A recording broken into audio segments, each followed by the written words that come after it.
Welcome back to Fight IQ Picks. It's your boy Johnny P. Last week, what can we say? Conor, it sucked. Really sucked. But we were on the right side. If you listen to us, you didn't fall for the public. Apparently 85% of the public were betting on Conor, but they weren't watching our show. So what are we? We're that 15% of private money, I guess. So just keep it that way. And Patty, he looked amazing. 30 seconds, 40 seconds, whatever it was. Boom, done. We took the plus money like we said, and we got it done. If you don't believe me, go back and watch last week. That puts us at, we had Max by TKO. We had Max straight up. We had Patty. That puts us over 4.75 units last week. We're up 33 units in the last 2 months. We're 13-2-1. Let's keep it rolling. We can't keep talking about last week. Now, moving on. The main event this week. It's looking pretty. This is an interesting fight. We got Dricus du Plessis coming in against Kamaru Usman. Now, it's very interesting. Both guys have been out for a year. Kamaru's coming up in weight for the first time. But let's start with Dricus. All right, Dricus, he's gone. He's been fighting for the belt. He just got worked by Khamzat Chimaev. He fought Strickland back-to-back. Amazing fights. Strickland, obviously champion now. It's a different fight, though, with him and Khamzat. That's why he got the win there. Strickland's takedown defense is crazy. Dricus looked like a fish out of water against Khamzat, but we'll talk about that. So he's a former champ. He's been off a year. He's awkward. He has a very switch stance coming in and out with his pressure. He blitzes. He's got great cardio. He finds ways to win. Everybody's always doubting him. Like, he can't breathe. He looks like he's tired, and somehow he just keeps knocking guys out. I've been riding him since he's been in the UFC, and I'll be honest too, I had a big bet on him against Khamzat. I thought he'd be able to defend takedowns a little bit better than he did, but he didn't. He got controlled for 21 minutes of a 25-minute fight. But he had great wins over Whitaker. He had a great win over Adesanya. He beat Strickland twice. Arguably one was really close. It was a split decision. But, it's a different fight here, and with an elite wrestler coming in, I got some questions here. After what we just saw against Khamzat, he put up no defense. And also, I went all the way back to the last time he fought a pure wrestler against Brunson. He got controlled the first round of that fight, too, for pretty much the whole round until he got up at the end and Brunson was gassed like he does. But we'll talk about, the dynamic here coming into this fight. Now, Kamaru, he's been off for a year. He's one of the greatest welterweights of all time. He's got an elite jab.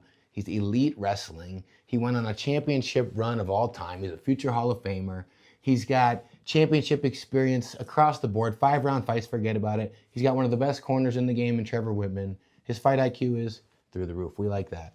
But he's 38 years old. He's coming up to 185 for the second time in his career, with the first time against Khamzat, and it was on short notice. And he actually looked pretty good. But again, wrestling, they can cancel out. And it turned into a kind of striking match in 2 and 3. He didn't really take Khamzat down, but he did get controlled for the first, so it was arguably a 10-8. But again, he's had some knee issues. He's got a lot of mileage. He's been around the UFC for a long, long time. Now, he's proved himself, though, against these elite fighters. And when he just came back after that layoff against Khamzat, he fought Joaquin Buckley, who is a power puncher. He's got blitzing style, switch stance here and there, and he's been killing everybody. And Kamaru just controlled him nonstop. Now, again, though, that was at 170, and it's been a year. But can Kamaru wrestle Dricus? That's the real question here. And can he keep him down if he does get him there? The size difference. Now, we didn't really see him take down Khamzat, but nobody really takes down Khamzat. And the real questions are going to be, can he control the pace on the feet? Can he get the right timing on Dricus? Can Dricus work in that blitz style and maybe get a knockout? Kamaru doesn't get knocked out all that much, but we did see it against Leon, and he is starting to get older. So what can we do here? What can we look at? Now, when I broke down these scores here, I do have Kamaru coming in higher, but the red flags kind of balance it back out. I'm not saying it's a pick'em fight here, but we're looking at the price tag on Dricus. It's minus 260. I've seen it as high as minus 300. And that, to me, is way too high after what we just saw. We just saw him get dominated for 21 straight minutes in a 25-round fight.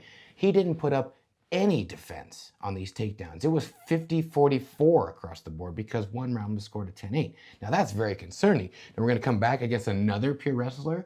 Yeah, he's coming up in weight, but he's done it. and he's a former champion, long-time running champion, and he's a pure wrestler. So we're going to lay that price tag on minus 260. I think this is dog or pass all day, friends.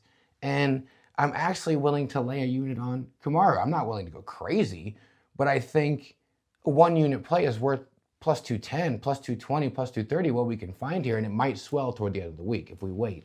Now, I already laid one because I did see money come in on Kamaru early. Already 5% movement. Like I said, it was around plus or minus 300. Now it's kind of come down on Dricus a little bit. I think it could draw closer if people have that doubt on Dricus. I'm just not willing to lay that price tag. I'm not willing to go method of victory here either, where maybe we can get a better number by knockout, because Kamaru's just not getting knocked out all that much. And maybe he gets cage control, maybe he gets takedowns, maybe he controls the pace there. So let's not just lay that price tag. Friends, avoid it on your parlays.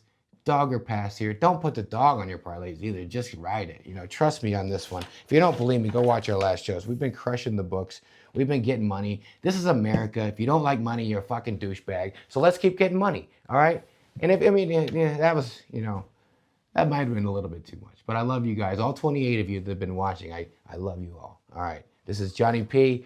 We're signing off. Fight IQ Picks. We're going to put out another one this week. That's just the one play. We're getting it in a little bit early. And there are some good fights. There's some wide lines. There's not a ton. If you've noticed too, I don't like to lay on young fighters who have only had 2 or 3 fight experience. I have some doubts sometime with that. I like to bet on what I know. And after what we saw last week too, let's just keep riding it. Last week was free money. I hope you were with us on it. Max and Patty, let's do it. Let's keep it going. Thank you all very much. If you haven't yet, like and subscribe. We're coming back every week.